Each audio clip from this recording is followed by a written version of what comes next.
Recording in progress. Bien, en el día de hoy vamos a trabajar dos o tres temas que están concatenados, que empieza con la geopolítica de los recursos naturales, continúa con las cuestiones que hacen a la falta de convergencia y las tensiones que provoca entre las relaciones internacionales, y a partir de aquí vamos a poder empalmar con algunas cuestiones que hacen a los desequilibrios en materia ecológica que se están produciendo en el planeta. Bueno, vamos a conectar la pantallita, así. Acá está.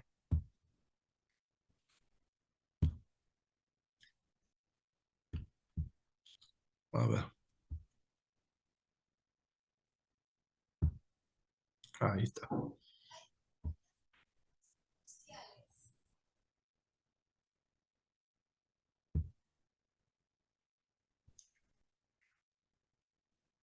Bien. Bueno, empecemos por definir qué es lo que tenemos que entender por un recurso natural. Si bien ustedes ya tienen que haber tenido una clase donde trataron todos estos temas, vamos a repasar el concepto genérico porque tenemos que partir de una base común. Se considera un recurso natural, para que algo se considere un recurso natural, tiene que tener un valor estratégico para ser utilizado en la tecnología predominante en un momento histórico determinado. ¿Qué quiero decir con esto?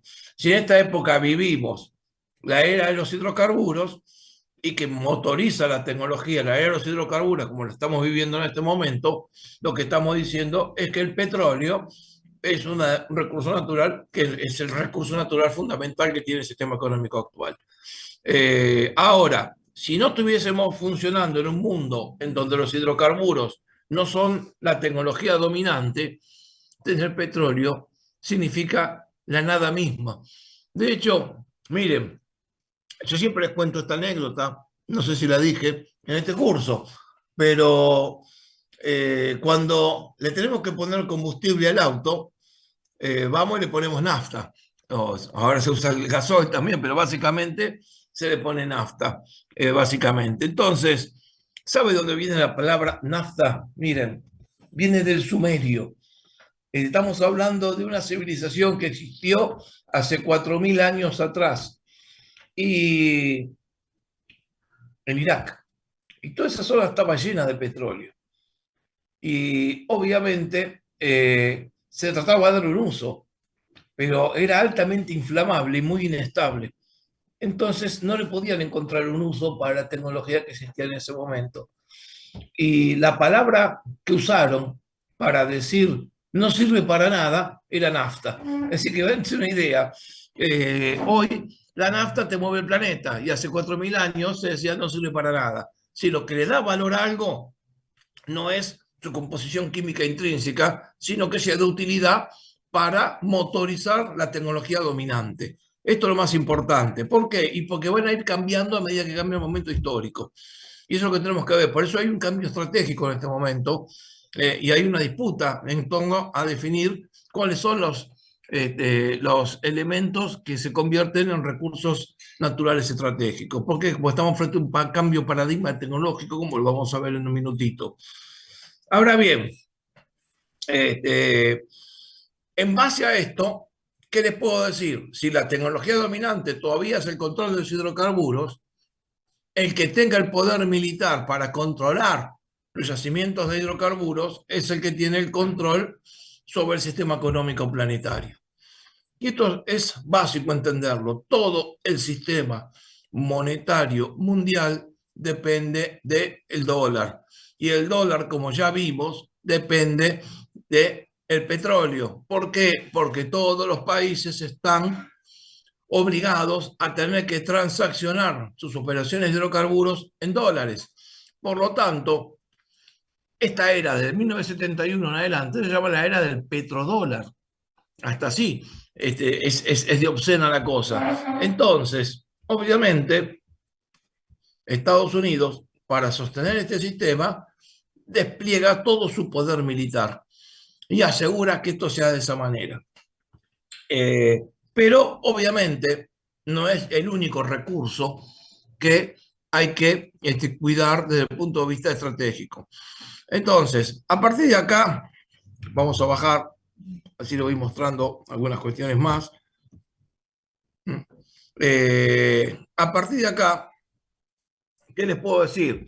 Estados Unidos asegura ese poder sobre los hidrocarburos como la principal fuente de control económico mundial, sobre todo porque tienen desplegado un poder que los demás no tienen. Acá les hicimos un pequeño resumen de lo que significa este poder. Estados Unidos tiene un presupuesto militar que llega a ser casi de 700.000 millones de dólares por año. Es decir, es casi el doble del Producto Bruto argentino, para que tengan una idea. Lo que gastan nada más que en armamentos los Estados Unidos. Lo sostiene con un esquema de 1,5 millones de soldados desplegados, 1,300,000 soldados desplegados a lo largo de todo el planeta y 1,5 millones de trabajadores en la industria militar industrial de los Estados Unidos.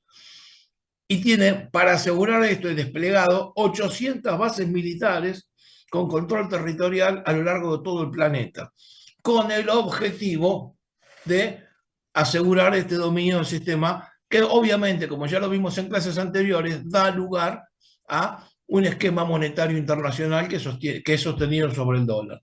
Cada vez que esto se puede sentir amenazado, se desata una guerra. De hecho, estamos viendo en este momento una guerra importante entre Irán e Israel, en donde Israel opera por cuenta de Estados Unidos. Y obviamente lo que hacen es desestabilizar la región. Esto hay que mirarlo con mucha inteligencia porque no es muy diferente a lo que está pasando en Ucrania. O sea, ambas guerras tienen el objetivo de desestabilizar el centro de Eurasia. ¿Por qué? Y porque Eurasia está siendo sometida a un proceso de integración económica que va desde el Pacífico hasta el Atlántico con inversiones que está financiando China.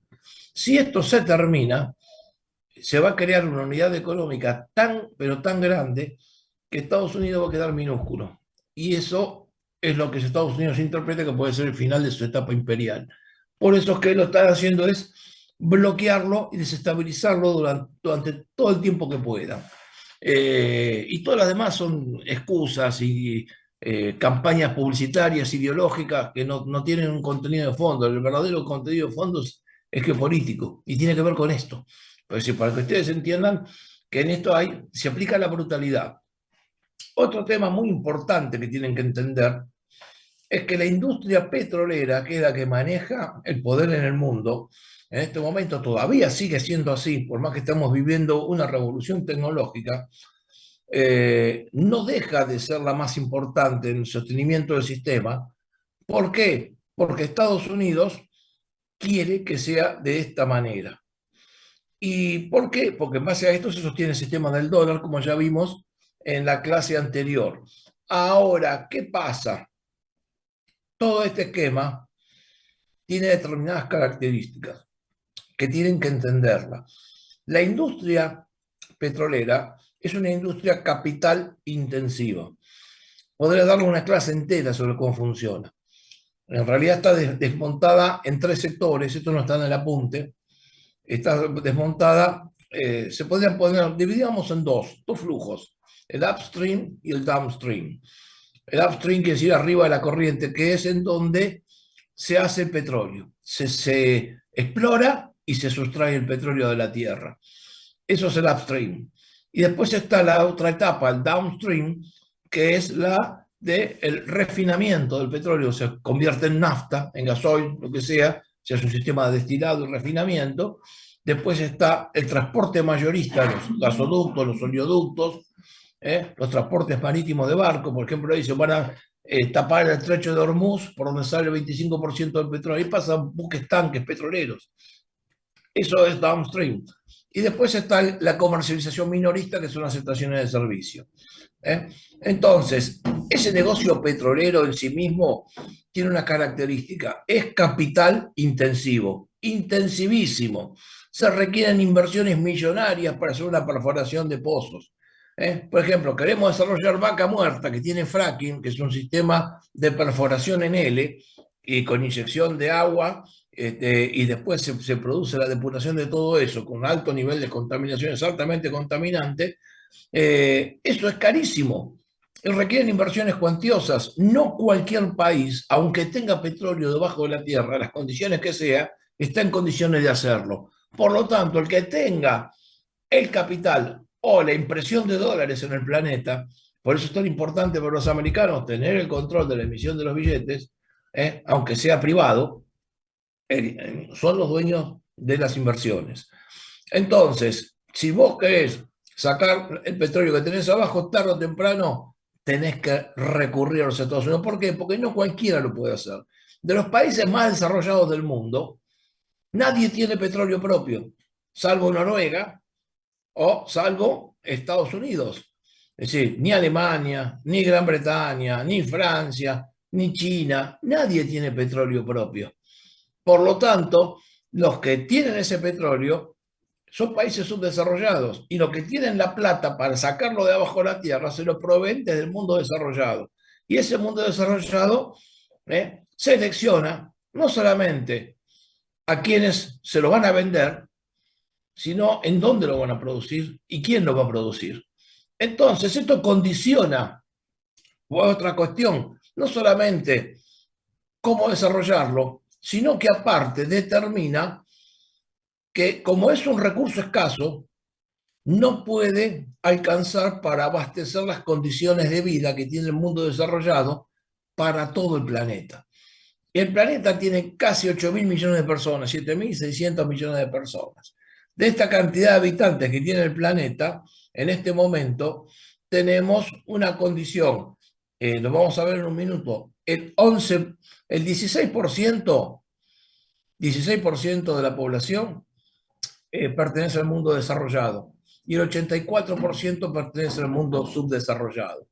Si yo les dijese a ustedes que mañana vamos a agarrar el 84%, es decir, casi 6.000 millones de personas que están en el mundo subdesarrollado, es más de 6.000 millones de personas que están en el mundo subdesarrollado, y le vamos a dar la capacidad de compra que tiene un americano promedio, es decir, $62.000 al año, para que vivan como si fuera un mundo desarrollado, no alcanzaría todo el petróleo del planeta para un par de semanas. Por lo tanto, es un club selectivo. No es una cuestión de mercado que algunos países nunca vayan a alcanzar la convergencia o nunca, no. Es una cuestión de decisión. El que tiene el poder determina cómo manejarlo, por más que lo quieran disfrazar de la ONU o de lo que quieran disfrazarlo. No es así. Es una cuestión de poder descarado. Fíjense las condiciones de combate que existen en este momento entre Rusia y Ucrania. Los rusos no pidieron permiso ni respetaron ningún tratado internacional para invadir Ucrania, como tampoco lo hizo ni Israel ni Estados Unidos para atacar Irán. Si cuando llega el momento de la verdad, se sacan toda la careta y te pasan por arriba militarmente. Y es así como funciona. Entonces, estamos viviendo una situación compleja en ese sentido, pero esta es la cruda realidad. Si no entendemos que las reglas internacionales funcionan así, estamos leyendo un libro de poesía. Y esto no se trata de un libro de poesía, se trata de explicar la realidad. Si no, no podemos entender las cosas que después terminan ocurriendo. Sí, esto, para empezar, cuando definimos los geopolítica, los recursos naturales, es esto, y está planteado básicamente para el petróleo. Pero ¿qué ocurre? Estamos en medio de una transición tecnológica. Como les dije en clases anteriores y como lo habrán visto con el profesor Nicolás, estamos viviendo una quinta ola tecnológica, se llama la quinta ola esta, desde la revolución industrial contando, podríamos cantar mucho más atrás y habría más, pero esta quinta ola tecnológica que estamos viviendo está basada en la combinación entre el 5G y la inteligencia artificial y está dando lugar a una gran revolución que está cambiando paradigmas. Entonces, eso vamos a volver en un ratito sobre ese tema, pero básicamente en este punto lo importante es que el planeta tiene determinada cantidad de tópicos que se convierten en estratégicos desde el punto de vista de los recursos naturales. Entonces, fuera del planeta, fuera de la cuestión petrolera, les voy a enumerar acá varios de esos tópicos para que los tengamos presentes. Sería imposible darlos en una clase a todos y analizarlos, por eso les di solamente esta explicación sobre el petróleo, pero acá tenemos la producción de tierra para alimentos, es decir, países como Argentina, Ucrania, el medio oeste americano, la cuenca del Yangtze en China, son lugares estratégicos, o el centro del Congo, por ejemplo, son lugares estratégicos a niveles mundiales en materia de disponibilidad de tierra para alimentos. Después están los bosques que producen la biodiversidad y reponen el oxígeno del planeta. Es decir, los bosques, ¿qué hacen? Consumen el dióxido de carbono y reponen oxígeno. Es así como funciona, hacen la inversa de los seres humanos. Los seres humanos consumimos el oxígeno y generamos dióxido de carbono. Eso es reciclado por las plantas. En donde se eliminen las plantas, se muere la biodiversidad y con la biodiversidad desaparece la posibilidad de sustento vital en el planeta. Por lo tanto, considerar el manejo de los bosques es fundamental, y eso es un recurso que hay que cuidarlo básicamente. Es un tema que está siendo cuestionado por la extrema derecha en el planeta, dicen ahora la cultura woke. ¿Por qué? Y porque si sos ecologista sos un zurdo empobrecedor o un estúpido. Y no es así, porque hoy lo que se está haciendo es, por ejemplo, talando todo el Amazonas. Con la tala del Amazonas se dice, y lo hacemos porque somos empresarios, porque talando el Amazonas o eliminando los bosques de yungas en Salta, vamos a hacer soja acá y vamos a facturar millones de dólares. En cambio, ahora hay indios que están muertos de hambre comiendo cucarachas. ¿Y de qué nos sirve eso como país? Sembremos soja. Ahora, el tema es que cuando vos haces esto, en 20 años, esos bosques tuvieron, como vos los talaste, esa tierra se convierte en desierto. ¿Qué es lo que pasó en África? En África hicieron esto mismo hace 50 años atrás, se llevaron puesta la selva para darle comer a la explosión demográfica. Por ejemplo, en África, en el año 1900, había 30 millones de habitantes. ¿Escuchan la cifra? 30 millones de habitantes. Hoy supera los 1.000 millones de habitantes África. Y con este nivel de explosión demográfica, para darle de comer, la gente se llevó puesta la selva. Y cuando se llevó puesta la selva, lo que consiguieron es que se desertifique la tierra. Y no, lejos de aumentar la productividad, lo que hicieron fue empobrecerla del todo. Por eso que es importante cuidar el tema de los bosques, porque mantiene la capacidad vital de la región. Si no, la lluvia sola, solamente con que llueva, erosiona la tierra y lleva todos los nutrientes. Los bosques te protegen de todo eso. Obviamente que reponen el oxígeno del planeta. Y ahora vamos a ver la importancia que tiene. Obviamente después está la cuestión del agua dulce. Chicos, se habrán dicho muchas clases por ahí o no, pero es importante entender, vivimos en el planeta Tierra. El planeta Tierra es básicamente agua. De todas maneras, nosotros, los seres humanos, somos 70% agua, porque tengan una idea. Entonces, ¿a qué me refiero? El agua es abundante, pero cuidado, porque el agua salada es la más abundante, no el agua dulce. El agua dulce, que es lo que basa la vida de la agricultura, que sostiene el excedente económico de la humanidad desde los inicios, es solamente el 3% del agua disponible en el planeta. Cuando el agua dulce se utiliza por demás, por ejemplo, para producir hidroelectricidad y después no se recicla y los ríos se secan, eso no se repone. Entonces, esto rompe el equilibrio y quita la condición necesaria que tenemos para poder producir alimentos. Entonces, es fundamental mantener ese equilibrio de reposición permanente del agua. Tiene que haber un ciclo. Ese ciclo se está rompiendo. Después, otra cosa que se consideran minerales estratégicos, los minerales estratégicos para la revolución de las comunicaciones, el cobre, el oro, la plata, el niobio, el tantalio, las tierras raras. Las tierras raras es importantísimo El tantalio está en una piedrita que el 90% de los que existen en el mundo están en el Congo. Con esto se hacen los celulares. Eh, las tierras raras son lo que permiten manejar los nuevos materiales para la inteligencia artificial y para los teléfonos inteligentes, los smartphones, funcionan, se hacen todos con tierras raras, las computadoras cuánticas. Las mayores reservas de tierras raras están en China. China tiene el monopolio. Si mañana China se pelea con Estados Unidos queda parado en el acto en materia de producción tecnológica. ¿Por qué? Y porque se usa, el insumo principal viene de China. Ucrania tiene reservas, en base a los estudios que había, por eso Trump le dice, bueno, yo te saco de la guerra, pero me tenés que entregar las tierras raras. Esto es geopolítica de recursos naturales. Argentina tiene tierras raras en el norte, Salta, Jujuy, hay. Así que entró un compañero acá que vamos a admitirlo. Ahí está. Bien, pero estos son los minerales estratégicos. El oro es un conductor importante, la plata es un conductor importante, el cobre. Está de más decirle, en la clase de recursos naturales, que tienen que haber visto con el profesor Nicolás, habrán visto la importancia que tienen las reservas estratégicas de cobre que tiene la Argentina.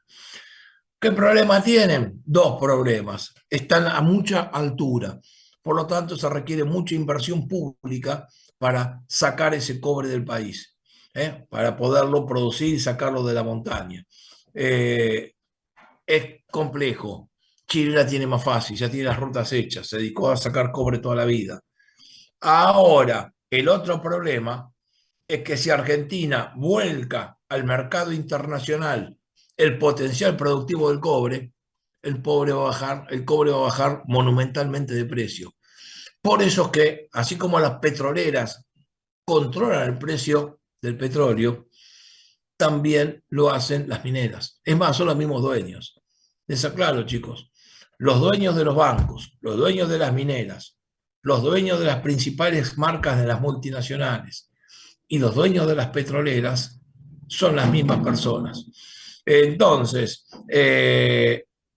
no les puedo afirmar si son los mismos dueños de las farmacéuticas, pero esto que le estoy diciendo es así. Y también son los dueños del armamento. Y le voy a decir más, también son los dueños de los principales medios de comunicación en el planeta. De manera que se controlan 5 monopolios en el mundo, son los 5 monopolios que describió Samir Amin en su obra póstuma, las comunicaciones, de la cultura, la minería, los recursos naturales, como lo llama él, que estamos viendo ahora, la moneda, es decir, todos estos tipos de, la tecnología de punta y los armamentos. Están todos relacionados entre sí y operan como un sistema, como un bloque de poder. Y esto funciona de esta manera. Por eso, ¿qué ocurre?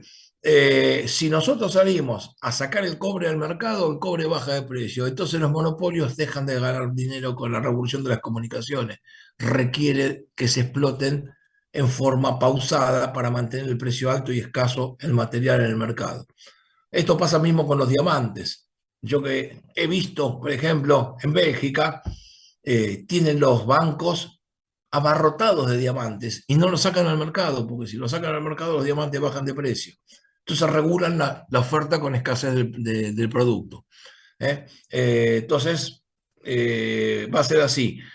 Ahora, los otros materiales fundamentales que son estratégicos son los materiales para la construcción, el hierro, el cemento, el aluminio, el azufre, los calcáreos, las areniscas. Todo esto que hace, que sostiene la industria de la construcción en el mundo es fundamental. Pero es fundamental en serio, no es que no se le pueda dar importancia. En Argentina nos compramos el cuento de que tiene que ser privado y el momento que pasó a ser privado dejamos de construir grandes represas hidroeléctricas porque el precio de este tipo de bienes pasó a ser prohibitivo. Entonces dejamos de controlar determinadas cosas. Si nosotros mañana tenemos que resolver en serio la cuestión del déficit habitacional en el país, que tenemos que salir a construir por lo menos 3 millones de viviendas para 3 millones de familias que están afuera del sistema, y si llegamos a disponer de la tierra necesaria, y Argentina está llena de tierra para hacer esto, El único costo en serio que tenés que afrontar va a ser el acero y el cemento con todo lo complementario. ¿Y saben qué? Está todo en manos extranjeras. El acero, que es la pieza fundamental de la construcción para hacer ferrocarriles, pavimentos, edificios, lo que se les ocurra, el acero lo sacábamos de un yacimiento que era Sierra Grande y se explotaba en Ipazán, Sierra Grande, en la Patagonia. ¿Qué pasó en los 90? Se privatizó. Y esto no es ideológico, porque se lo vendieron a los chinos, lo tienen los comunistas, fíjense. ¿Qué hicieron los chinos? Tienen una empresa globalizada y como la empresa está globalizada, lo que hicieron fue cerrar la mina en la Argentina y traen el acero de afuera. De manera que teniendo una mina que nos produce yacimientos a un precio muy barato, lo estamos generando con importación y perdemos dólares cada vez que construimos un edificio. Entonces, la industria de la construcción, que tendría que ser exenta de dólares, pasa a ser pérdida de dólares porque decidimos que no era un recurso estratégico porque lo resuelve el mercado. Bueno, ahí tenemos. ¿Qué termina ocurriendo? Se paraliza la construcción de viviendas. Hoy en Argentina sale más caro un metro cuadrado nuevo que construir, que comprar una casa hecha, para que se den una idea. Ahora, si tuviésemos que hacer, lo mismo pasa con el cemento. El cemento teníamos todas las canteras en Sierra Chica, en Olavarría, por ejemplo, que abastecía todo el país un montón. Está en Córdoba Minete, hay un montón de. Todas la compraron los brasileños. Y después los americanos, para sacar a los brasileños del medio, inventaron el juicio contra los empresarios brasileños, metieron en cana al dueño de la empresa y se le quedaron con la empresa cementera. Se quedaron con todo el monopolio de los cementos en América Latina. Y a partir de acá son los nuevos dueños de la obra pública. Entonces, de esa manera, eso sí, el que terminó preso fue un empresario argentino, pero el monopolio se lo llevaron los americanos.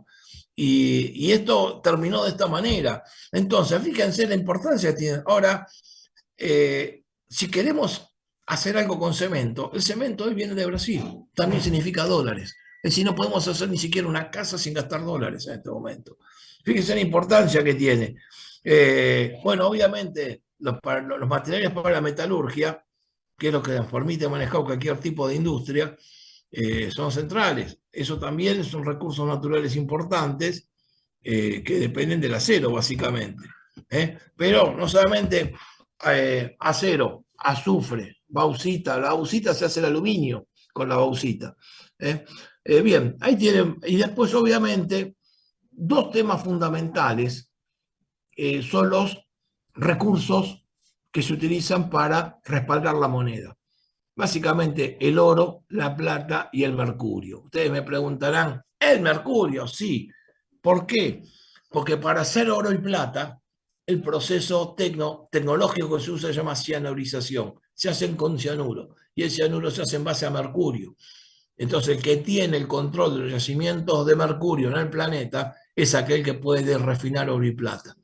Por lo tanto, es fundamental porque todo el sistema monetario mundial, tarde o temprano, termina mirando al oro y a la plata. Entonces, y ojo, en este momento estamos viviendo, como ya vimos, un sistema de carácter fiduciario 100% y fraccionario, como ya estudiamos en las clases anteriores, en el sistema monetario, pero esto está bajo fuego. Está bajo fuego porque tanto China como Rusia están cuestionando este orden económico impuesto por los Estados Unidos, que tienen el monopolio de la impresión de billetes a través del sistema bancario privado. Entonces, y de esta manera se están apropiando de un montón de empresas. Esto es muy fácil para un empresario vinculado a este grupo de monopolio internacional. Viene y te plantan un juicio, te acorralan judicialmente y después te hacen una oferta para comprarte la empresa. Y te la hacen. Y la oferta es buena, es generosa. Y vos entréis preso o vender la empresa. ¿Y qué termina ocurriendo? ¿Cómo te pagan? Y te lo pagan pidiendo un crédito a un banco vinculado. Y ese banco vinculado también es dueño de Reserva Federal por vía indirecta. Y por lo tanto, como son dueños de Reserva Federal, es sencillo, imprimen los dólares y se quedaron con esto. Y son los dueños de un montón de partes del sistema productivo mundial a partir de controlar este esquema. Por eso es que hoy los BRICS se están unificando en torno a China, a la India, a un montón de países, con Rusia, que más allá de que no signifique una competencia militar contra el poder de los Estados Unidos, sí lo son en términos económicos y quieren desligarse de este sistema del patrón oro-dólar porque obviamente inclinan la cancha para el que tiene el poder de las armas. ¿Por qué se le permite hacer estas cosas? Y porque si no, te cagan a bombazo. Es sencillo el sistema. Hay distintas formas de cagarte a bombazo, no necesariamente aunque se puede hacer disimuladamente, como por ejemplo meterte preso, por cierto, fabricarte causas judiciales. Casualmente, todos los presidentes latinoamericanos que desafiaron este sistema hoy están con procesos judiciales en el planeta. No importa si el político no desafía el sistema de poder, se puede robar todo y llevarse al país una carretilla a la casa que no lo van a tocar. Ahora, si desafía el sistema de poder, se va a encontrar con este tipo de problemas. Bien, esta situación se ve, tenemos que analizarla en un contexto que ya lo estudiamos cuando vimos la clase de crecimiento y desarrollo. ¿Por qué? Porque cuando termina la Segunda Guerra Mundial, se produjo un fenómeno. Este fenómeno fue descrito por Solow como el fenómeno de la convergencia. Decía que los países más subdesarrollados podían crecer a una tasa mayor que los desarrollados y por lo tanto iba a llegar un momento donde los iban a alcanzar. Esto que él llamó convergencia en base a esta diferencial de productividad marginal que se producía en la función de producción, se demostró que solamente era posible en aquellos países que pudiesen tener un capital humano capaz de manejar una función de producción de avanzada. Aquellos países que no tenían ese capital humano desarrollado no iban a operar en la frontera tecnológica y por lo tanto no podían alcanzar a los países desarrollados, quedaban con funciones inalcanzables. Por lo tanto, aquellos países que ya tenían este capital humano desarrollado, por ejemplo, Europa Occidental o Japón, enseguida se pusieron a la par de los países desarrollados como Estados Unidos. Incluso algunos, como los nórdicos, Noruega, Suecia, Finlandia, Dinamarca, han superado a Estados Unidos y tienen un nivel de vida mejor todavía que el de Estados Unidos.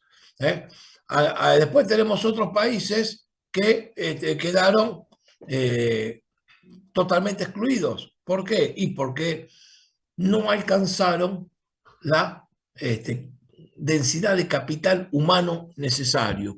Entonces, el mundo quedó dividido entre aquellos países que tienen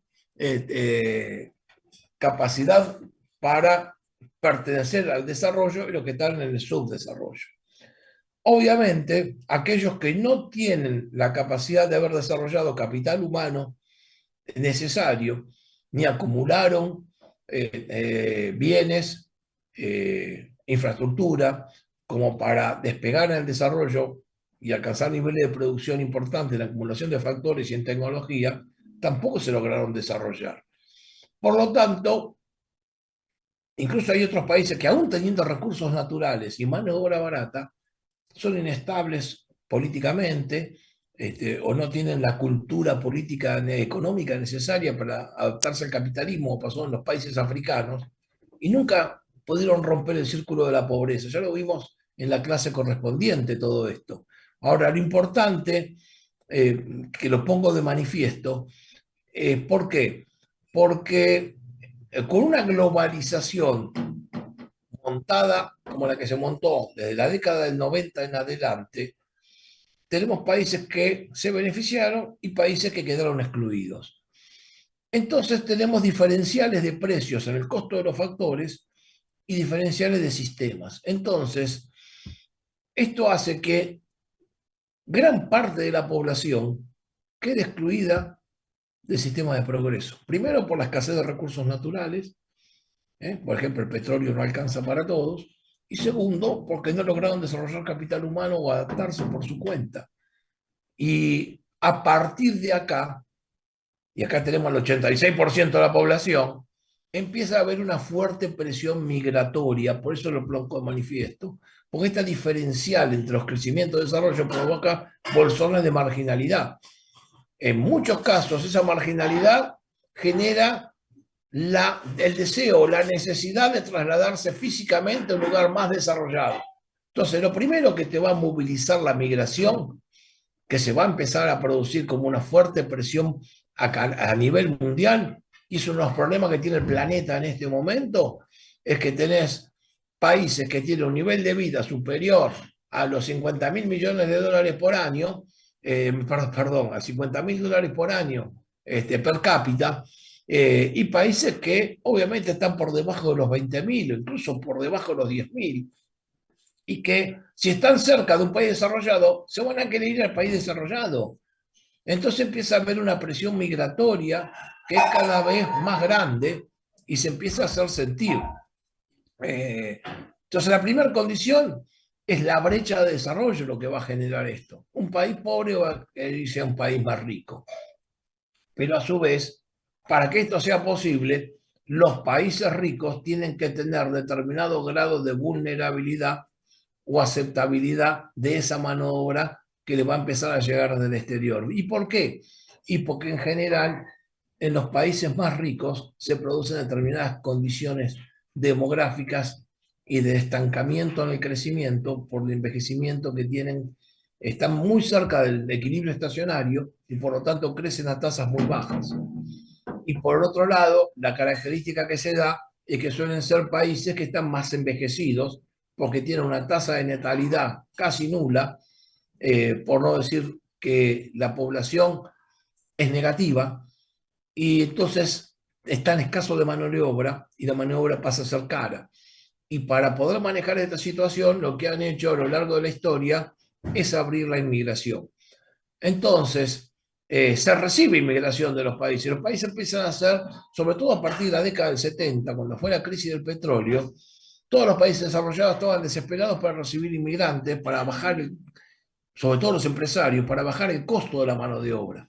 Entonces los americanos empezaron a traer mexicanos, los alemanes empezaron a traer turcos, los españoles empezaron a traer marroquíes, los franceses empezaron a traer gente de los países del África subsahariana, donde tenían las ex colonias, o bien argelinos, o bien gente que venía de Níger, es decir, de Argelia, de un montón de Argelia, de Nigeria, un montón de países del África francesa que empezó de a poco a ser recibida en Francia. Lo mismo pasaba con los holandeses, los británicos traían gente de sus viejas colonias.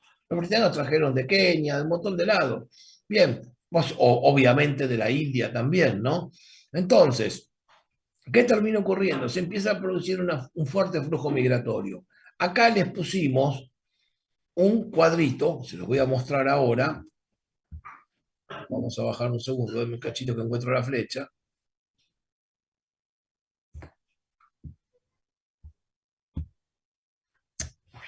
Madre.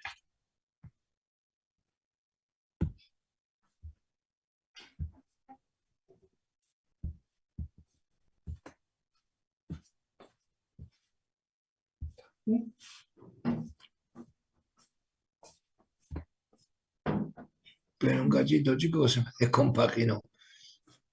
A ver si encontramos el cuadrito. Se me disparó para abajo de todo.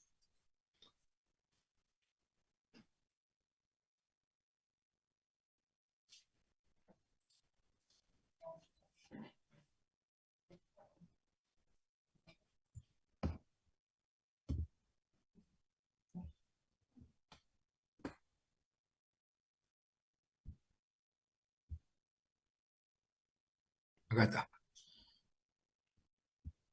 Voy a achicar esto.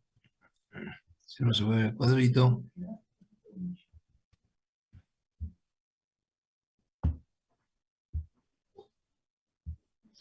Bueno, acá le pusimos un cuadrito para algunas algunos parámetros que nos van a servir un montón. Obviamente, hay algo que no les puse ese Producto Bruto por habitante, porque ya no me entraba más nada. Pero sí le puse la cantidad de habitantes que tiene cada país, le puse la variación en el crecimiento de la población, es decir, cuánto crece la población anualmente en cada país. Le puse cuál es la tasa de inmigración neta, es decir, la cantidad de inmigrantes que entran respecto a los que se van.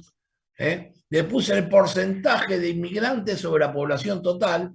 Después le puse el nivel de envejecimiento en población mayor de 65 años, en millones de personas y un porcentaje de la población.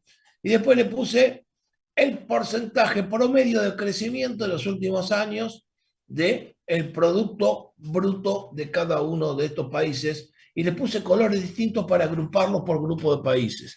En el primero Estados Unidos, después le puse en celeste a los BRICS, Japón con un color aparte, que es un país en sí mismo, y en amarillo puse la Unión Europea. Para mostrarles básicamente cuáles son los conceptos que están detrás de estos flujos migratorios. Bien, si ustedes miran, les voy a dar ya unos datos de entrada. El planeta tiene una tendencia en los últimos 30 años a tener aproximadamente un nivel de migración que en este momento está superando el 3,75% de la población mundial. ¿Esto qué significa? Que por año estamos moviendo arriba de 300 millones de personas. Es una cantidad de gente impresionante, de gente impresionante. 300 millones de personas que se trasladan de un país a otro. Para que tengan una idea de lo que estamos hablando. Con lo cual se generan desequilibrios sociales por esto. Estados Unidos, que es el caso principal que les tengo que dar, tiene una población de 326 millones de personas aproximadamente. El crecimiento de su población es de 0,50%. Es decir, que Estados Unidos es una población que, si bien tiene el 15% de su población mayor de 65 años, ¿qué quiere decir? Que es una población joven todavía. Pero sin embargo no tienen hijos. ¿Por qué? Porque el mundo desarrollado, a medida que aumenta el PBI por habitante, la cantidad de hijos se disminuye mucho. No solamente tenés que ser viejo, tenés que tener plata. Cuando vos tenés plata, no querés tener hijos. La cantidad de hijos a gran escala se da en los países pobres, básicamente. Fíjense que los BRICS, que son países más pobres, tienen crecimientos poblacionales más importantes que el resto del mundo desarrollado. Ahora, ¿qué pasa? Estados Unidos, siendo un país relativamente joven, con un Producto Bruto por habitante de $62.000 al año, tiene una inmigración neta del 3,80%, es decir, mayor que el promedio. Básicamente son mexicanos, son latinos, es decir, de ahí viene la mayoría de la presión inmigratoria de carácter hispano. Pero ¿qué pasa? Un 3,80% de inmigración neta es anual. Si yo te lo empiezo a acumular año tras año, esto es una cantidad descomunal de gente. Por eso es que hoy, y esta estadística se queda corta, el 14,50% de la población americana es de origen extranjero y básicamente de origen hispano. Pero ¿qué ocurre? Hoy un candidato a presidente o a legislador en los Estados Unidos no puede hacer campaña si no habla castellano. Para que tengan una idea, por lo menos tiene que hacer un cursito para decir 20 palabras, aunque sea. Si no, no lo vota nadie. Porque los hispanos son los que definen. Encima, las comunidades hispanas votan en bloque. Es decir, ¿qué quiere decir votar en bloque? Si son 10 millones, los 10 millones votan lo mismo, para que tengan una idea. Entonces desequilibra la elección. ¿Por qué? Porque la elección allá es voluntaria y solamente vota el 50% de la gente. Entonces, si va a votar el 50% de la gente y el 15% es de origen hispano, ese 15% sobre el 50% es el 30% de los electores. Y si le empieza a contar los hijos y los parientes que tienen en Estados Unidos, te vuelcan la elección. Por eso es que hay una reacción xenofóbica tan grande de la ultraderecha en los Estados Unidos en este momento con respecto a esta cuestión. Ahora, Estados Unidos, como tiene, fíjense, si la inmigración anual es del 3,8 y el crecimiento poblacional es el 0,5, ¿Qué les estoy diciendo? Que a pesar de que son una población joven, si no fuese por la inmigración, Estados Unidos tendría una tasa de crecimiento poblacional negativa. ¿Por qué? Porque este 0,50 es con inmigración incluida. Si el resto, el 3,80 da negativo. Fíjense la importancia que tiene este análisis que estamos haciendo y por qué estos desequilibrios están reconfigurando el escenario político e ideológico en el planeta. A esto, para que ustedes puedan terminar de comprenderlo, Estados Unidos encima es un país que crece por debajo de la media mundial, aunque no está muy por debajo, pero crece por debajo de la media. Entonces, país que todavía no está envejecido, pero no tienen hijos. Crecen poco, ¿por qué? Crecen poco porque Estados Unidos deslocalizó la producción, fue líder en la globalización y deslocalizó la producción. ¿Y qué hizo? No produce más nada, solamente emiten billetes, toman deuda, endeudan a la población, los engordan, los enferman y le venden los medicamentos caros. Y la gente paga intereses todo el día y vive pagando intereses. Entonces, en los Estados Unidos la gente no tiene plata, no está viviendo bien, y se la llenaron de inmigrantes y busca un culpable de su decadencia y se lo echa a los inmigrantes la culpa y entonces se le ofrece una salida fácil, echarle la culpa a alguien. Entonces de esa manera se está generando una bomba social que no sé cómo se va a resolver, pero son problemas mundiales, porque este problema que tenemos en Estados Unidos lo tenemos también en Europa. Vamos al caso de los europeos, que lo que está amarillo atrás, tenemos un escenario parecido al de Estados Unidos, su crecimiento poblacional es de 0,30, pero la tasa de inmigración promedio, les digo, Alemania 1,50, Francia 1,10, Italia es mucho más alta, 3,60. El que más inmigrantes trae es España, que tiene una tasa de inmigración una más alta del planeta, 7,50. ¿Qué quiere decir esto? Que por año entra el 7% de la población de inmigración neta a España. Vienen básicamente de África. Si ustedes se toman el Renfe, va a estar lleno de marroquíes. Y es así, el Reino Unido, 2,5%. ¿eh? El crecimiento poblacional promedio de la Unión Europea es el 0,10%. ¿Esto por qué se lo pongo? Se lo pongo de manifiesto porque, para que ustedes tengan una idea, lo que nosotros tenemos acá es un escenario en donde también los europeos, si no tuviesen inmigrantes, no repondrían sus propias generaciones directamente. La tasa de crecimiento poblacional promedio, Italia es negativa, por ejemplo. El Reino Unido 0,60, con 2,50 de inmigrantes. Si no fuese por las inmigraciones, estaría cayendo la población. En España 0,40, 7,50 la inmigración, se derrumbarían. Lo mismo pasa con Francia, 1,10 de inmigración, 0,20 de crecimiento. Si en realidad no responden las generaciones. A diferencia de los Estados Unidos, los europeos son una población envejecida. ¿Por qué envejecida? Porque fíjense que mientras Estados Unidos tiene un porcentaje de población del 15,81 mayor de 65 años, los europeos están Alemania el 21, Francia el 20, Italia el 22, España el 19, y Reino Unido, que es el más joven, es el 18,40. Pero no te bajan del 20% de la población. Y en general, el problema adicional que tiene Europa, que no solamente tiene más envejecida la población y se sostiene más con inmigración, sino que su tasa de crecimiento es mucho más baja. Está en promedio, toda la Unión Europea, en 1,94%. Es mucho más baja que la tasa de crecimiento que tienen los Estados Unidos. ¿Por qué lo pongo de manifiesto? Porque a este fenómeno se llama la euroesclerosis. Entonces, básicamente, ahí tenemos el mismo problema. Todos los países de Europa también tienen una ola inmigratoria. Ustedes van a ver el Mundial, van a ver que en un equipo holandés la mitad de los jugadores son negros. ¿Y por qué son negros? Y porque son hijos de inmigrantes que han venido de las ex colonias. Y lo mismo pasa en el Reino Unido, en Francia, en Italia, en un montón de lados. Por eso es que tenemos tantos problemas raciales y tantos problemas de xenofobia. Incluso más, había problemas adicionales, porque si esta clase lo hemos tenido hace 30 años, se había producido la disolución del comunismo. Entonces venían de la vieja Unión Soviética un montón de gente que se había quedado sin trabajo. Pero los comunistas tenían un montón de problemas, pero tenían el mejor sistema de salud del mundo y el mejor sistema de educación del mundo. Muy por encima de Occidente incluso. Entonces vos te encontrabas que venía un tipo muerto de hambre, andrajoso, que venía inmigrando desde Polonia, y resulta que ese tipo, que no tenía dónde ir a comer y estaba mendigando por un plato de fideo, era ingeniero nuclear, un ingeniero químico, tenía 3 títulos universitarios. Y eso pasaba con la mano de obra que venía de Europa Oriental.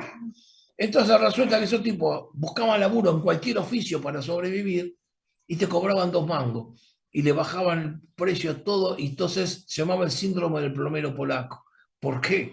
Porque venían los ingenieros, la mano de obra calificada de Europa Oriental, laburaban por 2 mangos en Europa Occidental, que para ellos ya era un montón, pero era regalado respecto a lo que te cobraba un plomero francés. Entonces contrataban al polaco, y entonces los franceses estaban muertos de odio con los extranjeros, y eso dio lugar al surgimiento de los movimientos neonazis. Es decir, este tipo de cuestiones tuvo mucho que ver con todos estos movimientos migratorios. Como ven, le estoy mostrando acá consecuencias de una globalización basada en la falta de contemplación de la convergencia económica, que obviamente tiene que ver con la incapacidad de muchas regiones del planeta para acceder a mayor nivel de energía, porque el petróleo no es para todos. Y a veces ni siquiera es un problema de voluntad. El desarrollo no es algo tan fácil de acceder, pero la gente se va. ¿Y qué significa? Fíjense, le estoy poniendo en números, cosas que estamos viendo en el análisis teórico que hicimos en el trilema de Rodrik. Porque en el trilema de Rodrik estamos viendo tensiones nacionalistas, tensiones xenofóbicas, tensiones de cuestionamientos a la hiperglobalización. Bueno, acá tienen cómo queda ensamblado. Bueno, obviamente Japón tiene lo mismo que Europa, mucho más envejecida la población. Japón es el país más envejecido de todos, tiene el 27% de su población. Nos podremos preguntar qué pasa con los países de los BRICS. Bueno, en general, los BRICS, salvo Rusia, la mayoría de los países son de población medianamente joven. Fíjense que Rusia es el que más población envejecida tiene, pero menor que los Estados Unidos, 14,67. ¿Qué pasa con los rusos? No tienen hijos. Fíjense que el crecimiento poblacional de Rusia es 0% y recibe inmigración del exterior. De manera, ¿qué quiere decir esto? Que con un 0% de crecimiento y con inmigración neta de 1,70, Rusia tendría tasa de crecimiento poblacional negativa. Es decir, mientras algunos sectores del planeta explotan en población, los países en cuestión, fíjense, les voy a mostrar el resto. China, Brasil y Sudáfrica son expulsores de población, tienen tasa de inmigración negativa. Y la India tiene tasa cero de inmigración, pero crece con una población del 1%. Ahora bien, si miramos del otro lado del espectro, China, Rusia, India, Brasil y Sudáfrica, tasas de crecimiento 9,51, India 6,14, Brasil 2,21, Sudáfrica 2,14. Salvo Rusia, que crece al 0,57%, y ahora está creciendo menos por los bloqueos de la guerra. Esto es un promedio de 20 años. Los países de los BRICS son los que traccionaron el crecimiento mundial, muy por encima de los países desarrollados. Mientras la tasa del promedio del mundo, acá la tenemos mostrada para que vean, estoy dando un análisis global porque hay que interrelacionarlo esto, desde que bajo. Miren, los BRICS tienen una tasa de crecimiento promedio del 4,58, mientras que el mundo es el 2,91. Para que tengan una idea de cómo son las cosas. Es importante ver una cosa que la marqué acá en amarillo, no les puse porque no puedo darle a todos los países del mundo en este cuadrito, pero resumí el mundo árabe. ¿Cuál es la tasa de crecimiento poblacional del mundo árabe? es el 1,90%. Es que básicamente el triple que la europea. Entonces tenemos una parte del planeta en Medio Oriente, que está creciendo al 1,90, está generando una población de más de 1.000 millones de habitantes, que son subdesarrollados. Fíjense, les voy a dar una cifra básica, porque aparte la miré ahora que bombardearon Irán y vi todo esto. ¿Saben cuánto es el Producto Bruto de Irán? No llega a los 400.000 millones de dólares, chicos, y tiene 90 millones de habitantes, y su población sigue creciendo. Es un país pobre, no tiene 5.000 dólares de ingreso per cápita, para que tengan una idea. En cambio, Israel tiene un PBI por habitante de 52.000 dólares y tiene un PBI más grande que el de Argentina. Está bien, tiene 10 millones de habitantes nada más, pero el hecho concreto es que tiene una capacidad económica, militar y de riqueza individual muy superior a todo lo que está en el medio. Pero el mundo árabe le muestra la muestra de Irán para que vean que está creciendo al 1,90, 2% de la población. Eso acumulado en 30 o 40 años significa que te pasan por arriba poblacionalmente. Entonces, ¿esto qué te va a generar? Te va a generar fuertes tensiones migratorias sobre Europa. ¿Por qué? Porque es la zona que tiene al lado y la brecha de desarrollo es cada vez más grande. Por eso que hay tensiones que no se sabe cómo se van a superar. Bueno, ahí tienen una descripción de los problemas migratorios. Básicamente se los dejo, pues, pueden sacar infinitas conclusiones con esto. China no tiene problemas migratorios, es decir, que no es una cuestión la migración en China. Bien, ahora vamos a ir cerrando la cuestión con la contaminación. El problema de la contaminación, ¿qué es la contaminación? Es un tema que me pide el programa. La contaminación, espera que tome un sorbito de café.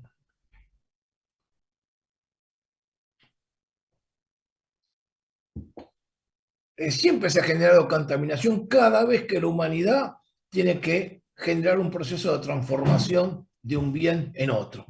Todo proceso productivo genera un residuo. Ese residuo puede ser líquido, puede ser gaseoso o puede ser sólido. En cualquiera de esas tres formas, ese residuo es una parte del proceso productivo que no tiene forma de incluirse en ese proceso, es decir, sobra. ¿Qué ocurre con eso que sobra? Pueden ocurrir dos cosas. ¿Lo puedo reutilizar o no lo puedo reutilizar? Y dentro de lo que puedo reutilizar, cabe la posibilidad que lo haga o que no lo haga. Por ejemplo, si yo voy a pelar 1.000.000 de toneladas de papas y tengo la cáscara de la papa, y bueno, si no la utilizo, la tiro a la basura y va a generar olor y va a ser basura y se pierde. Ahora podría reutilizarlo porque con la basura, la papa, con la pele de la papa puedo hacer compostaje y generar fertilizante natural, por ejemplo. Entonces, ¿se puede utilizar o no se puede utilizar? Entonces, hay un concepto que se llama economía circular, que es cuando yo tomo una parte de los residuos que se generan, líquidos, gaseosos o sólidos, y los reutilizo. Los reutilizo. Por ejemplo, hasta con la caca podemos hacer, con la materia fecal se pueden hacer fertilizantes. Es decir, en cualquier parte del mundo, los franceses, por ejemplo, en París, tienen un sistema en donde hacen fertilizantes, lo mismo que hacen en Japón. Y el agua que viene de las cloacas se filtra, se destila y se vuelve a tomar, y se vuelca al Sena, y con el Sena la vuelven a usar. Es decir, eso se llama economía circular. Bien, así una parte se puede hacer, economía circular, pero hay otra parte que se produce de por sí, no es culpa de nadie. En todo proceso de cambio de carácter físico, ya sea natural o industrial o productivo, puede ser natural, pues no hace falta que el hombre intervenga. En esa transformación siempre hay una parte que no se puede utilizar de nuevo. Cuando se genera ese proceso se llama entropía. Es un proceso entrópico. Cuando tenemos un proceso entrópico, una parte de esto no se puede utilizar. y obviamente también genera entropía los residuos que pudiendo utilizarlos no lo utilizamos. Entonces, ¿por qué lo pongo de manifiesto? Porque tiene impacto económico, lo pongo de manifiesto. Si nosotros tenemos una instancia en donde la contaminación, que es estos residuos que están sobrando, no nos afectan el costo de producción y el nivel de vida, no impactan los costos. Pero la contaminación es algo así como una persona que tiene una mochila en la espalda, tiene que subir una montaña o una escalera y a medida que va subiendo le va agregando piedras a la mochila, cada vez pesa más. Entonces, cuando tengo 2 o 3 piedritas, las subo a la montaña, no tranquilo, no me molesta las piedras que tengo. La contaminación no es un problema en ese caso, creo que pasaba en el siglo XIX. Ahora, ¿qué pasa? ¿Qué pasa? A medida que pasa el tiempo y yo tengo una mochila llena de piedras, las piedras son más pesadas que yo y yo no puedo subir más la escalera. Entonces, en ese caso, la contaminación se me ha convertido en un problema. ¿Por qué? Porque se me va acumulando en el sistema productivo. Entonces, ahí se convierte. ¿Y por qué? Y porque la gente se enferma, porque no puede respirar, porque no podemos tomar agua, porque nos enfermamos por las materias fecales que no se pueden eliminar, porque nos enfermamos por el medio ambiente en el cual vivimos. Ustedes, para que tengan una idea, en la cuenca Matanza-Riachuelo, nada más tenemos 2,5 millones de personas afectadas por enfermedades bronconeumonales crónicas como consecuencia de respirar contaminantes tóxicos que se generan de residuos industriales volcados al riachuelo. ¿Y eso qué se piensan que lo paga? Magoya no, no sale gratis. Eso lo tenemos que pagar en el sistema de salud, en el sistema de salud público, o en una prepaga, o en una privada, o en una obra social. Alguien lo paga. Obviamente que le cuesta a la sociedad. Entonces, las industrias que contaminan no se hacen cargo, porque les sale más barato mirar para un costado, pero en realidad le estaremos pagando a la sociedad después. Entonces se llama externalizar el costo, se lo pasaste a otro, cuando el que está contaminando sos vos y está causando un perjuicio a la sociedad sos vos. Son discusiones para finanzas públicas estas, que tienen que ver con las políticas públicas. Es un bien semipúblico esto, la resolución de externalidades, como lo vimos en su momento para el primer parcial, pero para que vean la importancia que tiene. ¿Por qué? Porque en el siglo XXI estamos en una instancia en donde tenemos una carga poblacional que está llegando a los 8.000 millones de personas, y con esta tendencia demográfica en determinadas partes del planeta, para cuando empiece el siglo XXII, es decir, dentro de 80 años como máximo, o 70 años como máximo, estamos en 2025, 75 años como máximo, lo que vamos a tener es una población que probablemente esté superando los 50.000 millones de habitantes. Entonces, la pregunta es, ¿con qué sistema energético vamos a manejar este grado de contaminación?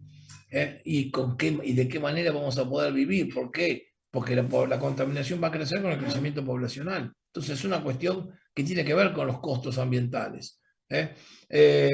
Dicho todo esto, vamos a pasar a detallarle las cuestiones que más nos afectan. Acá le hicimos un listadito, para que lo miren. Los problemas medios son los pulmones, los bosques, desaparecen los bosques, la sequía y la escasez de agua, el consumo abusivo de residuos agravan los problemas ambientales globales, los problemas del medio ambiente dañan la salud, esto es lo que se explica recién. Uno de los problemas más graves del medio ambiente es el calentamiento global, a esto voy a ir ahora. Acá lo mencionamos, el calentamiento global, ahora voy a volver sobre este punto y lo voy a explicar en detalle. La contaminación del mar, esto es gravísimo porque se está contaminando con mucho, sobre todo con mercurio, y los problemas del medio ambiente ponen en riesgo la biodiversidad que ya estudié, ya les planteé hace un ratito todos los graves problemas que puede tener esto. Vamos ahora a concentrarnos en el más importante de todos estos problemas que deriva del modelo de los hidrocarburos, básicamente, que es el calentamiento global. Porque el calentamiento global, como les mostré en la clase pasada, cuando les mostré el círculo del dólar, fíjense, si lo tienen en el apunte, es un esquema circular donde relacionábamos poder militar, hidrocarburos, cambio climático, que es lo que vamos a ver ahora, ¿eh? Hiperglobalización o globalización productiva. Este circuito le daba el poder a los Estados Unidos, es lo que se basa en el sistema del dólar actual y lo que está en cuestionamiento. Ahora, abordar el tema del calentamiento global es cuestionar este círculo del dólar. Por eso es que la extrema derecha en el planeta no admite que se discuta esto. Es más, Estados Unidos se retiró de las negociaciones internacionales y desconoció los tratados que están firmados, de que subió Trump, pero en que terminó el café. Entonces, ¿de qué se trata el calentamiento global? Se trata de la suba promedio de la temperatura del planeta. Esta suba promedio de la temperatura del planeta, desde que se empezó la revolución industrial hasta ahora, ya tiene más de un grado y medio de suba. Con 1,5 grados, las condiciones van a ser muy graves. Y ahora las vamos a enumerar. Pero el tema es que los efectos son acumulativos y exponenciales. No es que yo voy sumando piedritas en la mochila con el calentamiento, no. Con el calentamiento global se desata un fenómeno que se llama efecto cadena o efecto dominó. Entonces, yo tiro una piedrita de 10 gramos, pues me puede provocar una catástrofe como una avalancha en una montaña. Y ese es el efecto que se espera. En cuanto superamos el 1,5 grados, nos vamos rápidamente a 3 grados. Y después que la temperatura subió 3 grados, los cambios en el escenario global van a ser irreversibles y muy graves. Yo se los voy a pasar a enumerar, no para alarmarlos, sino para que tomen conciencia de cuál es la situación. En primer lugar, les tengo que explicar.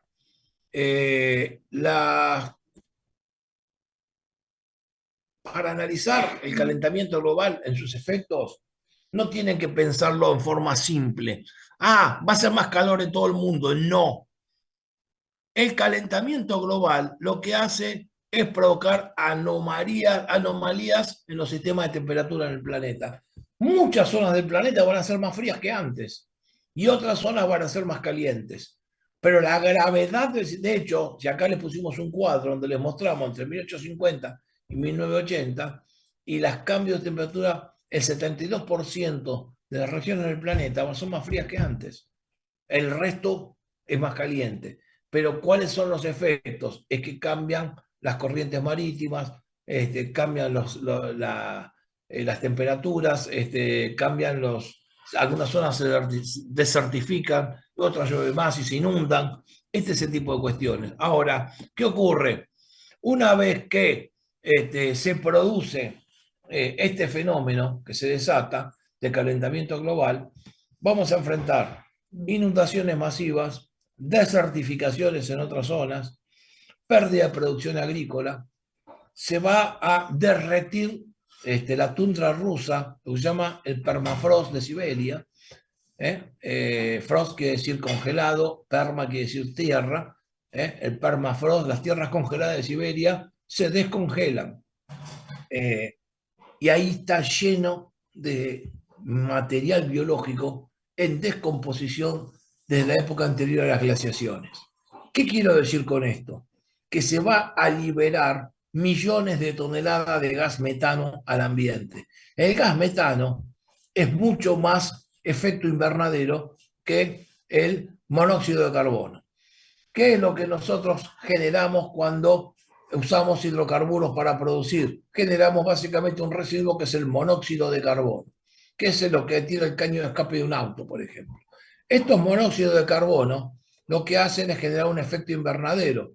Hace que la luz que entra del sol quede retenida en la atmósfera y no sea refractada de nuevo al espacio.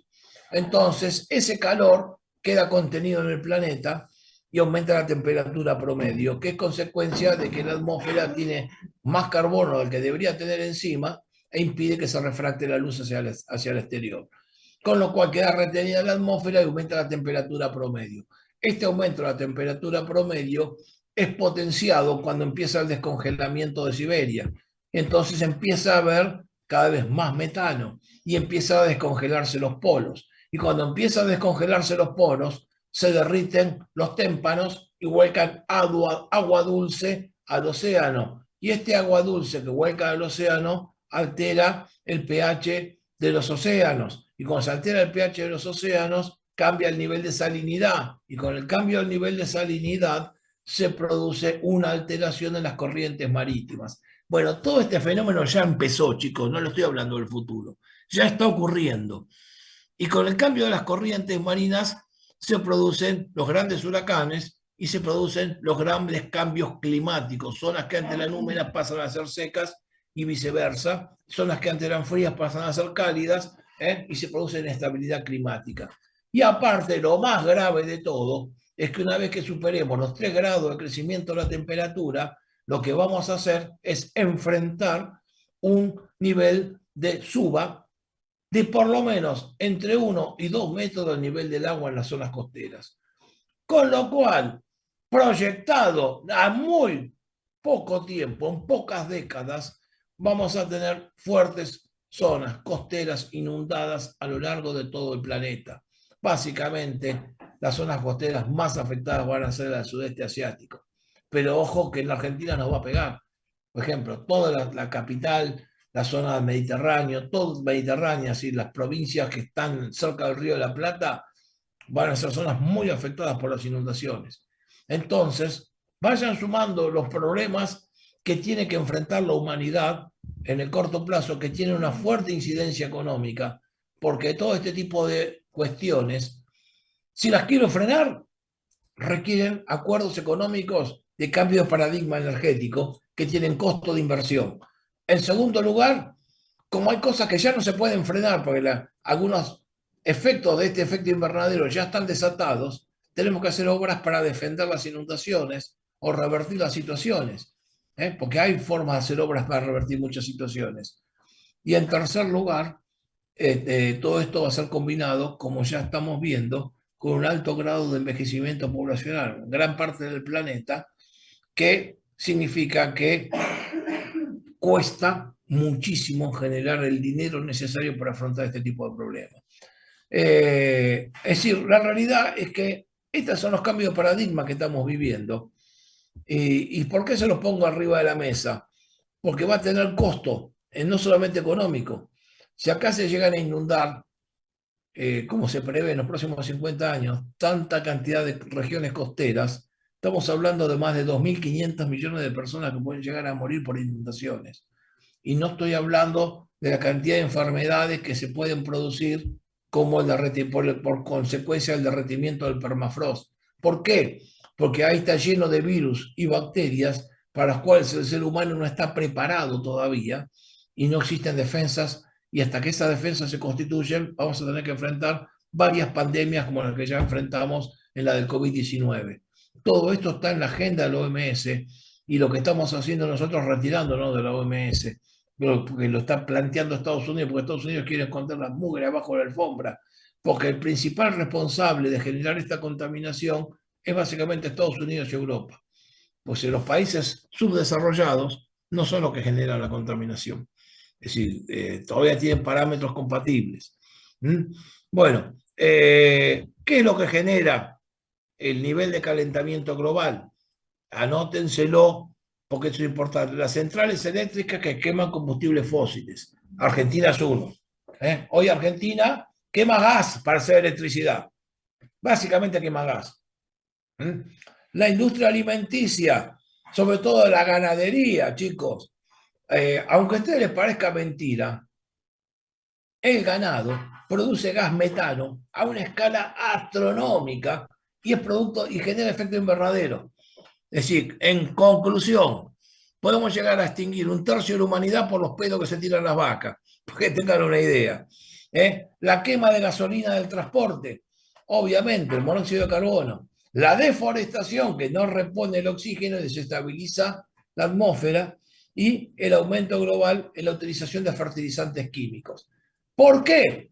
Y acá tiene que ver Argentina. Argentina es una de las mayores reservas de gas del planeta. El negocio para Argentina es fertilizante, es hacer fertilizantes químicos con ese gas, no vender el gas licuado. Estamos pensando en hacer GNL, porque el negocio es fertilizante. Ojo, estos fertilizantes químicos tienen una cuestión, se hacen en base a gas, y ese gas se libera a la atmósfera. Y obviamente refuerza el efecto invernadero. Por eso es que los europeos no quieren que se lleven productos hechos con fertilizantes. ¿Por qué? Porque están diciendo, hagan economía sustentable en la agricultura, saquen los fertilizantes hechos con gas. Ahora, ¿qué pasa? Sin fertilizantes, nosotros no podremos producir la cantidad de toneladas, de 60.000 millones de toneladas de grano que hacemos en la actualidad, o 150.000 que estamos en este momento. ¿Eh? Pero bueno, esas son las discusiones que tenemos que enfrentar porque tiene un, orden, tiene un fuerte efecto económico. Bueno, acá están todos los efectos que les mencioné recién, nada más que enumerados.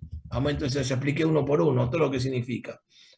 Bien, con esto terminamos toda esta cuestión que implica terminar de explicar el círculo del dólar, el cambio climático, la cuestión de los recursos naturales en torno a ese petróleo, que es el eje de la geopolítica mundial, pero que no es solamente el petróleo, sino todo lo demás que vimos. Y ahora, una cuestión, antes de terminar, acá lo pide el programa, hacer un pequeño análisis sobre la cuestión argentina, para ponerlo en contexto, se puede, para que tengan los números. Los números son un poquito distintos hoy, porque estos números son un poquito viejos, son de hace 4 o 5 años atrás, pero sirven igual, para que nos tengamos una idea de dónde estamos parados. Argentina hoy tiene un PBI en dólar un poquito más alto que esto que está acá, 446.000 millones de dólares, pero ¿por qué? Porque el Producto Bruto en dólares se mide Producto Bruto en pesos debido al tipo de cambio. El tipo de cambio está atrasado, da la sensación de que somos más ricos. Pero después cuando devaluamos pasamos de una patada en el culo otra vez a ser pobres. Entonces, este es el que tenía en el 2018, 446.000 millones. Hoy se está arriba de los 500 por el retraso cambiario.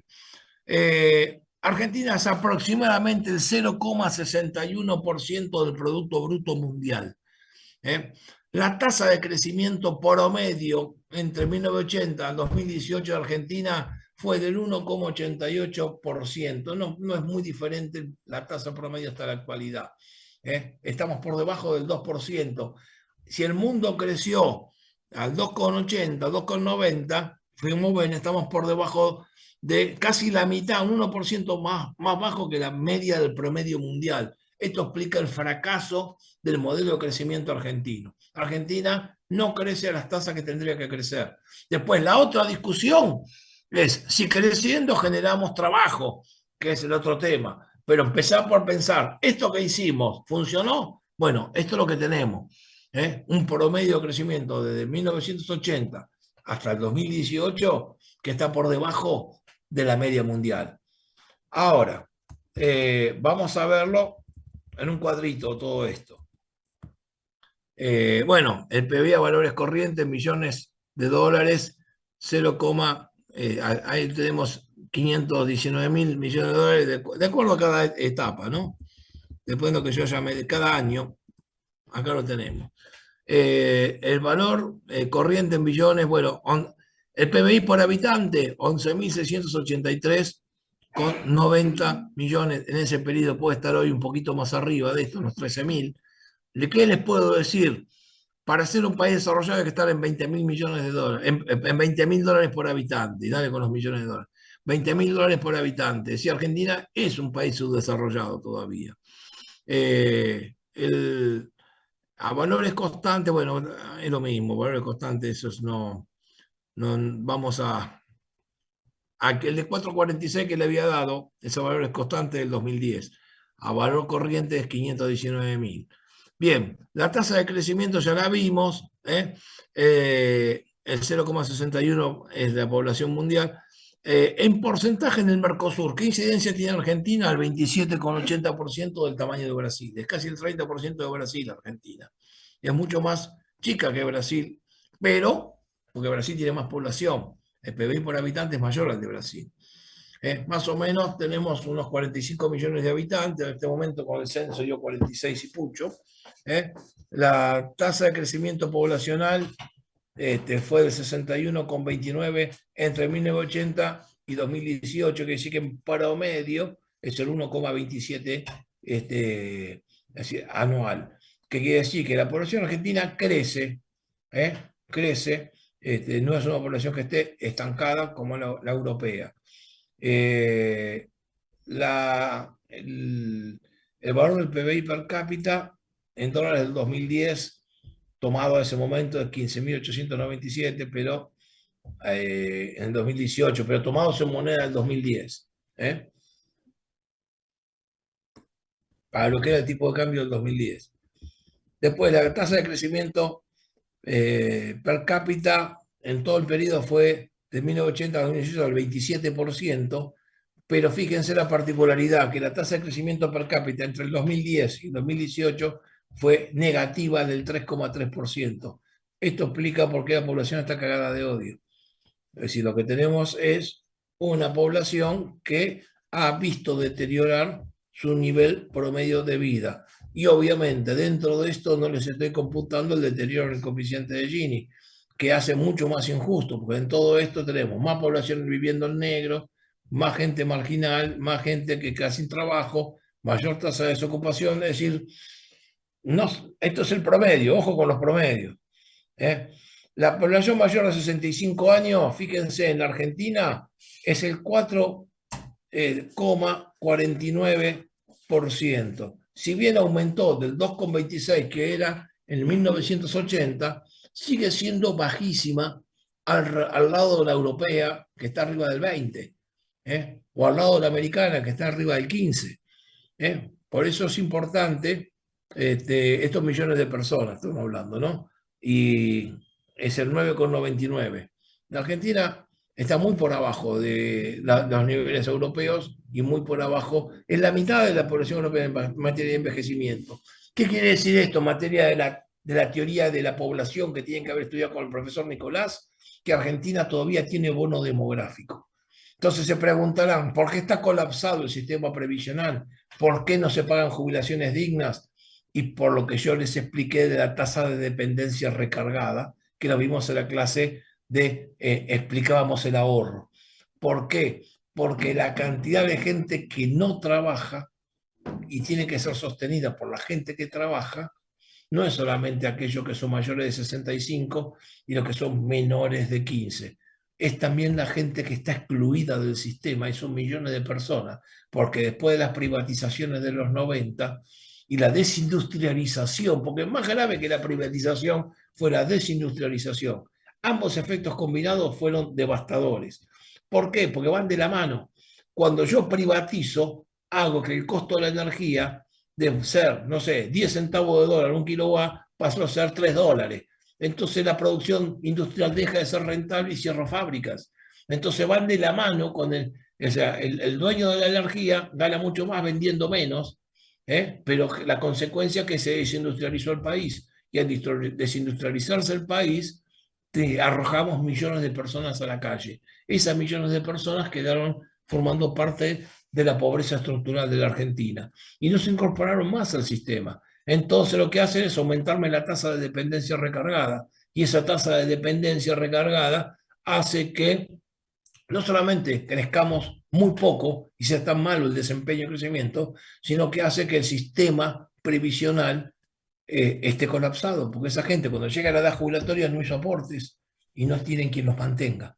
Entonces hay que reenfocarse en una reforma previsional a futuro que tiene que respaldarse sobre la carga impositiva y no sobre un sistema de capitalización, porque si no sería un suicidio colectivo. El coeficiente de Gini en Argentina es el 41,42, muy parecido a Estados Unidos. Y como les dije, Estados Unidos es el país más injusto de los países desarrollados. Ahí tienen más o menos, pues le hicimos una pequeña explicación de todo esto. Eso es el cuadrito que nos pide el programa, que les expliquemos porque tengan el programa Argentina, después véanlo tranquilo, todo esto. Les dimos las herramientas para que lo entiendan por su cuenta, no se queden con mi explicación. Es más, lo pueden actualizar tranquilamente, están todas las fuentes acá. Después, hay algunas cosas que son importantes para cerrar los temas que hacen a este curso. En primer lugar, tenemos que considerar los desafíos que enfrentamos en el planeta en el siglo XXI. Estos desafíos son los que son derivados de la situación económica y política actual y los que se pueden proyectar a partir de la probabilidad de ocurrencia de eventos que se están dando en el futuro. Entonces, los que se derivan de la situación actual, que lo que hacemos es resumir algunas cosas centrales. La excesiva concentración del ingreso y de riqueza en Occidente llevó al endeudamiento excesivo del sistema económico. El exceso de deuda que les explicaba hace un rato, ya que la deuda era la única forma de mantener circulando la producción. Ahora la crisis está a la vuelta de la esquina y a partir de la pandemia empezó a manifestarse de golpe. A ver, este problema lo tenemos hoy en el mundo. El exceso de endeudamiento. Incluso yo les digo más, estas políticas que está empujando Trump, hay que esperar a ver qué pasa. Pero yo tengo mi desconfianza. ¿Por qué? Porque Estados Unidos tiene un exceso de endeudamiento. La deuda de Estados Unidos entre privada y público es el 350% del PBI. Nosotros nos quejamos de la Argentina, miren lo que son ellos. Son la capital del imperio, 350%. Eso no es viable. Ningún país del planeta puede vivir en base a esto. Estados Unidos, si no tuviese que imprimir los dólares para vivir con este exceso de endeudamiento, paga imprimiendo dólares, no tiene forma de pagarlo. Entonces, yo creo que van a hacer algo parecido a lo que hicieron en 1971, cuando llegó Nixon. Van a dejar que se dispare una crisis del petróleo combinada con una suba de aranceles y van a hacer una inflación del 20 o 30% por 3 o 4 años. Y eso lo que va a hacer es licuar la deuda de los Estados Unidos que está emitida a valores constantes. No sería la primera vez que lo hacen. Sería una estafa planificada a nivel mundial, pero lo suelen hacer habitualmente los dueños de los bancos. La globalización productiva y financiera puede haber entrado en una etapa de crisis terminal. De hecho, entró en una etapa de crisis terminal. Desde el momento en que Estados Unidos no puede sostener su déficit con China, lo que hizo es cerrar su economía, primero con Obama y después con Trump, con un breve interregno que se frenó en el gobierno de Biden, pero ahora volvió de nuevo el extremo proteccionismo. A partir de acá, lo que estamos viendo es un colapso de la globalización. Lo que hizo China fue encerrarse en sí mismo, lo vimos en la clase pasada, y se volcó a crear la ruta de la seda, el collar de perlas, con su propia estrategia militar. La diferencia de cuando escribimos este apunte es que hoy está en segundo gobierno Trump, y Trump lo que está haciendo es tratando de dividir a Rusia de Estados Unidos, tratando de arreglar el problema de Ucrania a los rusos a cambio de que rompan su relación con China. Por el momento no la rompieron. De hecho, están unificando sus estructuras. ¿Por qué? Y porque después de las sanciones económicas que le impuso Estados Unidos por la invasión en Ucrania, Rusia sobrevive gracias a la exportación de gas y petróleo. No va a romper su alianza con China. Y esto conviene volver a analizarlo seriamente tema por tema, ¿no? Pero esto es descriptivo para que vean la problemática actual. Obviamente, el cumplimiento de las predicciones del teorema de Rodrik, lo que tenemos es una crisis de nacionalismo en todo el mundo desarrollado y de xenofobia, por eso están ganando las extremas derechas. ¿Y esto por qué lo marco? Porque hoy es más grave todavía, porque lo que está ocurriendo es que se está rompiendo el marco internacional de convivencia entre países. ¿Qué quiere decir? Desde la Segunda Guerra Mundial en adelante, se crearon las Naciones Unidas, y en las Naciones Unidas, si bien hay un Consejo de Seguridad que se guarda el derecho de veto, que son los 5 grandes, el principio básico es que se ejerce la diplomacia antes de iniciar una guerra y todos los países valen lo mismo.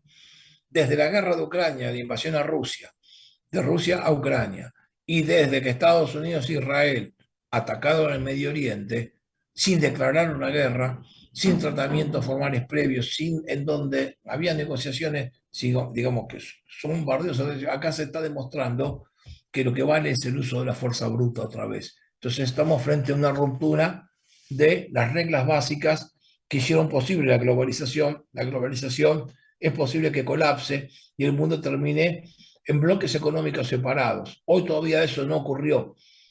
Hoy tenemos que decir que es impensable, pero en un poco tiempo va a dejar de ser impensable. ¿Por qué? Y porque el poder económico de China es cada vez mayor y el potencial de crecimiento está en el sudeste asiático, no está más en Estados Unidos. Los empresarios americanos no van a volver a Estados Unidos, se van a quedar allá. El capital no tiene patria, va atrás de la guita y la guita está en Asia. ¿El punto cuál es? Que va a haber que cambiar el paradigma energético, porque con el petróleo esto no se puede sostener, un crecimiento en Asia. Por eso China tuvo que reducir su tasa de crecimiento del 9 al 5, porque si no lo hubiese hecho, no se hubiera podido sostener energéticamente. Entonces, como ven, si la India empieza a despegar, si Pakistán, si Indonesia, ahora se sumó a Indonesia, los BRICS tienen 300 millones de personas en Indonesia, y se sumó al grupo de los BRICS. Es decir, el bloque es cada vez más fuerte y más poderoso. Eh, Está desafiando el esquema del dólar. Se está buscando un sistema de pago internacional que reemplace el SWIFT y esto va a terminar generando una competencia de monedas en el planeta en donde se va a cuestionar la hegemonía del dólar que está basada en los hidrocarburos. Por ahí eso sea una ventana y una oportunidad para volver a o para volver a poner arriba de la mesa un modelo energético más limpio y más viable. Vamos a ver en qué termina. Eh, Bien, bueno, obviamente la falta de convergencia de los países, el cambio climático genera fuertes presiones inmigratorias, que es lo que vimos recién, que está desestabilizando políticamente el norte global, ya sea Europa como Estados Unidos. Y obviamente el cambio climático y el envejecimiento poblacional de los países más adelantados puede llevar a la quiebra de los sistemas fiscales. ¿Por qué? Y porque cada vez más gente mayor, hay que pagar cada vez más jubilaciones. Y si a esto le sumas las obras que hay que hacer por el cambio climático, la presión que se va a ejercer sobre el sistema fiscal va a ser insoportable.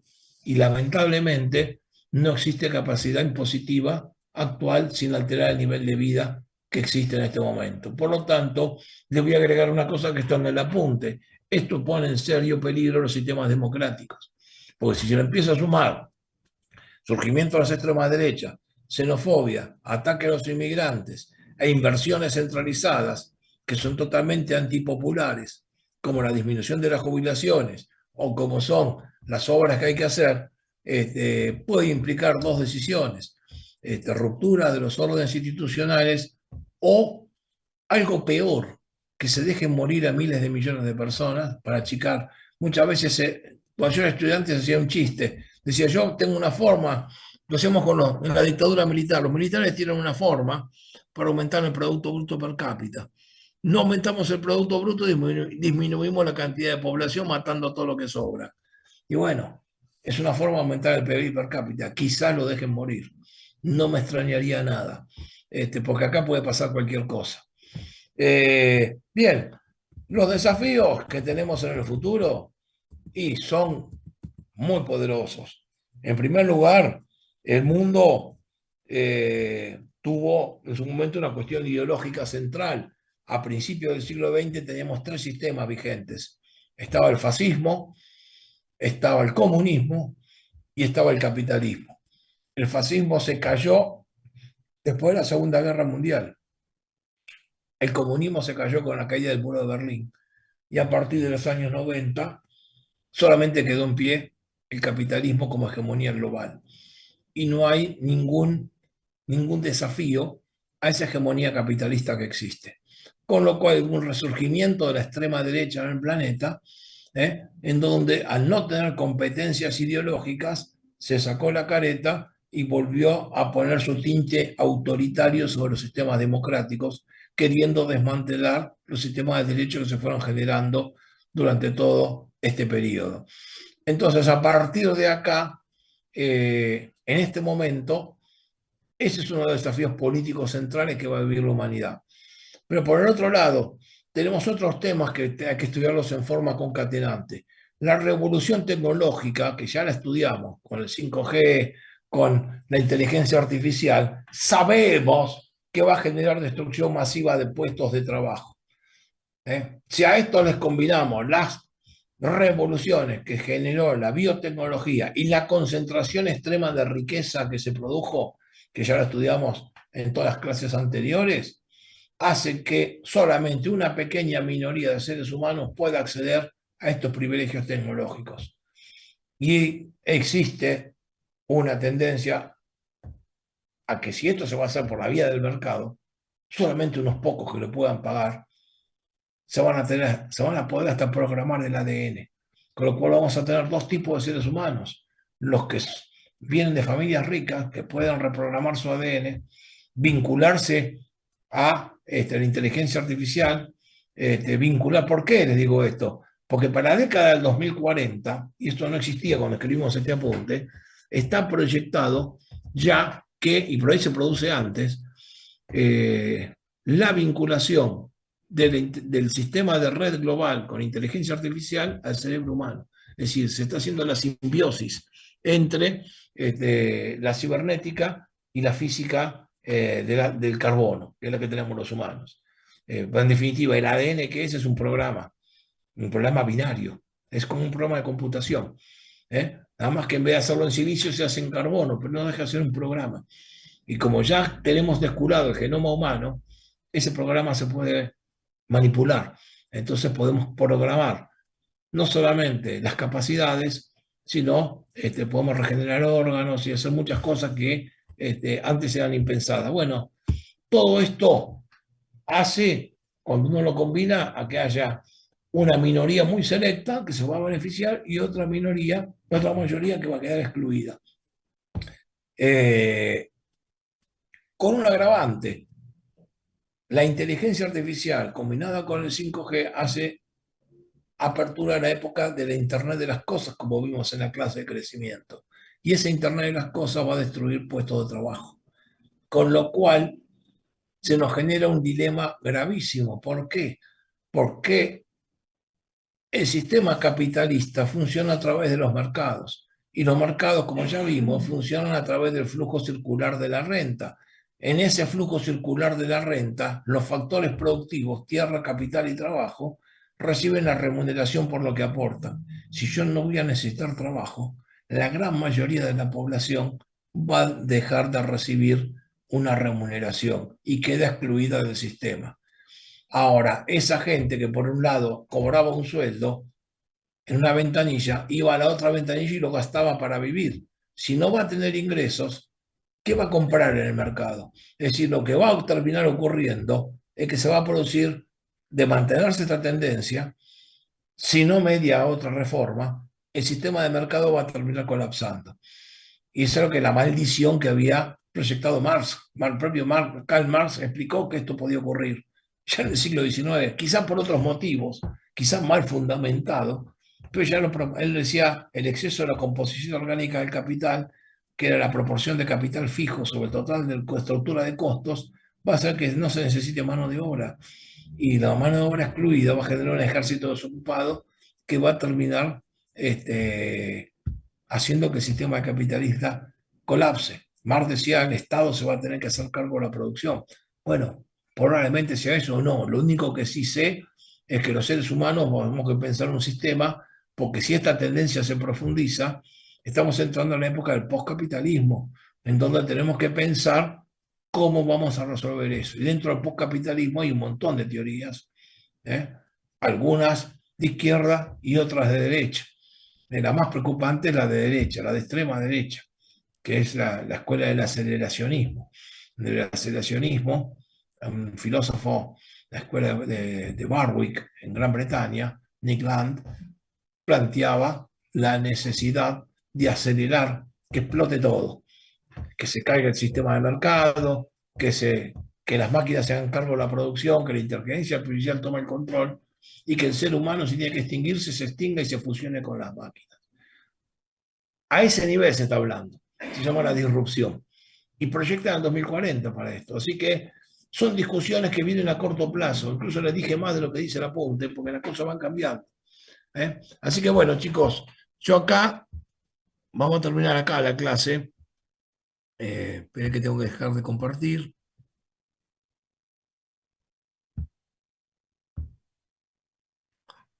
Bien. Voy a cerrar la grabación. Recording stopped. Listo. Bueno, a ver. Desde el punto de vista, ahora abrimos a las preguntas, pero desde el punto de vista técnico, yo terminé el programa acá, hoy. Es decir, conmigo terminaron el curso. Así que lo que voy a hacer es, voy a combinar con el profesor Nicolás, si voy a usar los martes hasta que llegue la fecha que termine el cuatrimestre.